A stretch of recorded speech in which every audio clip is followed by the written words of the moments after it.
আসসালামু আলাইকুম, সবাই কেমন আছেন? আজকে আমরা নুডলস রান্না করব। এর জন্য প্রথমে চুলায় একটু আগুনটা জ্বালিয়ে নিলাম। এখন চুলায় একটা হাঁড়ি বসিয়ে নিলাম। এখন একটু হাঁড়িটা গরম হলে একটু পানি দিয়ে নিলাম, একটু তেল দিয়ে দিলাম। এখানে পেঁয়াজ মরিচ কুচি করে রেখেছি। পানিটা বলক চলে এসেছে, এখন নুডলসগুলো ছেড়ে দিব। এখন ভালো করে নাড়ে দিয়ে নিই যাতে নুডলসটা না লেগে যায়।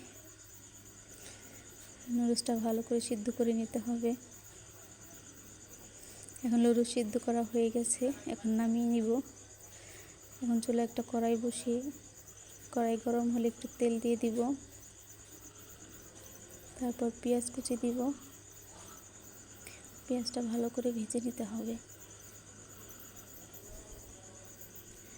পেঁয়াজ ভাজা হয়ে গেছে, এখন ডিম দিয়ে দিলাম।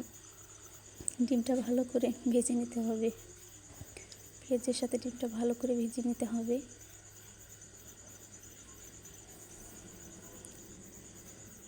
ডিমটা ভালো করে ভেজে নেওয়া হয়ে গেছে, এখন একটু মশলা দিয়ে দেবো ডিমের উপরে।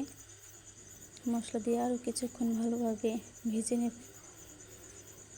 এখন একটু মরিচ কুচি দিয়ে দিলাম। এখন ডিম ভাজা শেষ আমার। এখন সিদ্ধ করা নুডলসগুলো দিয়ে ভালোভাবে নাড়াচাড়া করে নিতে হবে, ভালোভাবে মিশিয়ে নিতে হবে।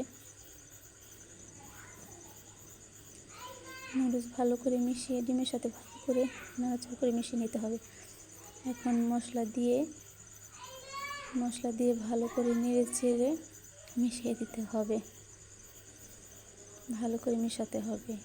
এখন মশলা দিয়ে মেশানো শেষ। এখন একটু টমেটো সস দিয়ে দিব।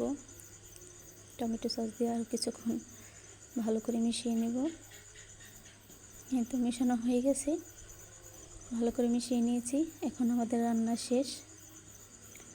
রান্নাটা কেমন হলো সবাই জানাবেন।